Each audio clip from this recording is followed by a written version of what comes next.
hadalkayga waxaan ku bilaabayaa maanta iyo shalay. maanta waxaynu joognaa mashruuc weyn iyo horumar baynu ka sheekaynaynaa. shalayna waxaan joogay garbada dar iyo luhayo waxaan ka sheekaynayay qoriga dhiga.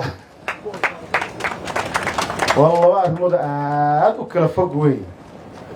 shalay markan lahayo war qoriga dhiga oo guryihiina dhiga oo horumar aynu nabadda qaadanno oo shalay ayadan xalay ka soo galay muddo 20 cisho aan wareegayay bariga ay nabadgelyo darradu ka jirtay aan lahayn qoriyaha iska dhiga nabadda qaata odayaashii la shaqeynayo musaarad dugsiga khayr Allah siyaalka u joogo iyo maanta ka hadlayno horumar 10 milyan ah oo electricity iyo horumar iyo warshado ka hadlaynay aad buu kala fogtay runtii waa 26 Abriil 2026 waxaynu u joognaa xafladda dhagax dhiga mashruuca koronto ballaarinta magaalada Boorama.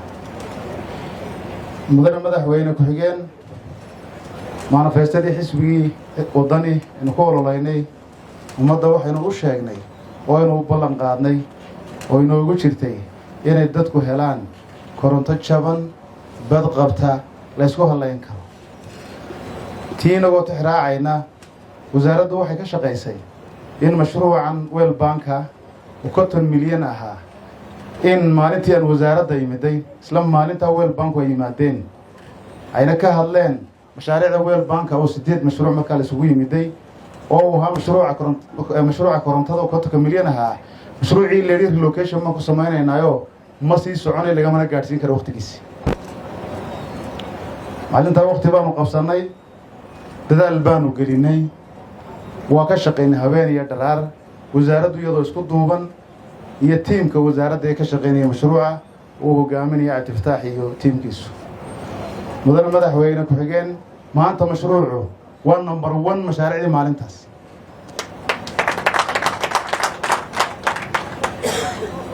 %99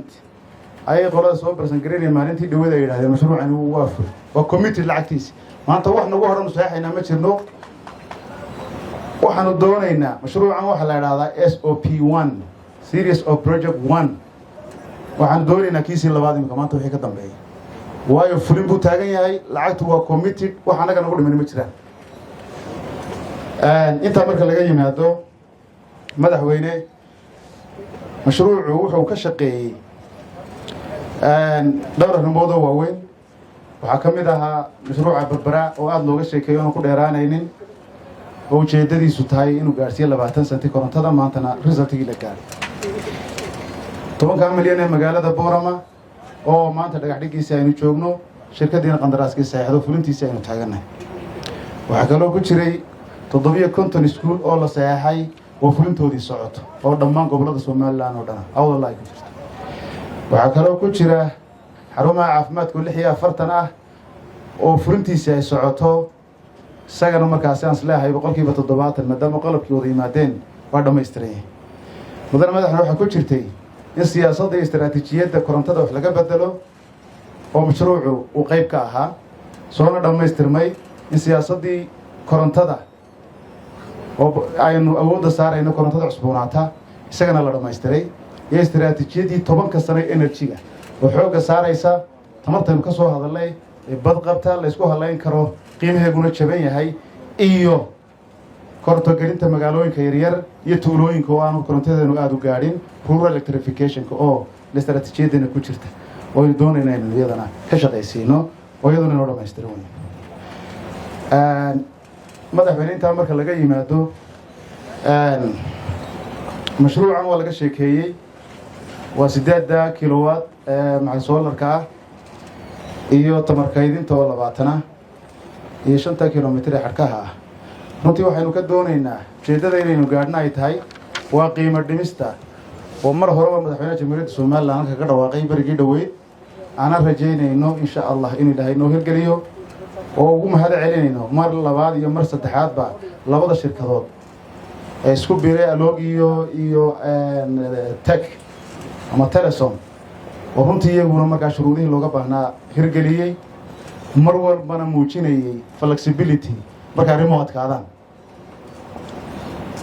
dadaal badan bay soo galeen soo wada galnay istiraariix badan baa yimiday halkan waxaa lagu soo gaadhay markii dambe iyadoo gacmaha la is haysto wixiina soo marayba waxaan ka rajaynaynaa insha allah shirkadduna inay sidaa iyo si leeg ay markaasi bulshada ugu hagar baxaan waxaan rajaynaynaa inuu qiimaha taaban doono waxaan rajaynaynaa iyadana in sida maayarku sheegayo bilicda magaalada ay qayb ka qaadan doonaan inta maahina in kaloo ka badan oo waddooyinka ay noo iftiimin doonaan oo qayb ay ka tahay markaa waddooyinkaasi nabadgelyada magaalada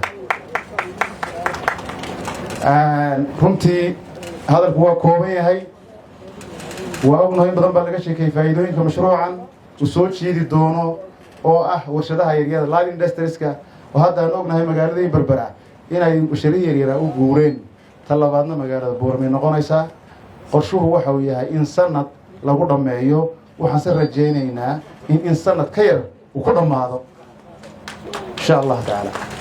culayska ka yareyn mayno waxa weeye tiimka ka shaqeynayna inta ay ka badan bay la walaabi doonaan annaguna inta wixii ka dambeeyay waxaan u jahaysaynaa SOB2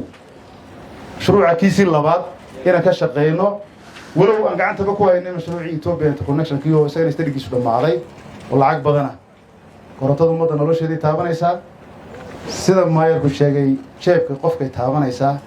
waxaan rajaynaynaa insha Allah taala bulshaduna in nabadgelyadu ay tahay tan horumarka horseedka u ah anaan ka wada shaqeyno nabadgelyada horumarkii mashaariicduna way imanayaan mashaariic badan oo pipeline ku jirta way jirtaa tusaale ahaan وهي مشروع باجري دقمداسية مدة هوشة شقاقة سعودية عدي كشقين يسالك هو يتقي كروان عينو تقي واين جبادها هي دتك فرق هايستا مالن تلا ديو عيب بو يتقيسا هرمكن وبلاميا ومدنا هرمكاسين كلا شقينا اد بعض ما سنتين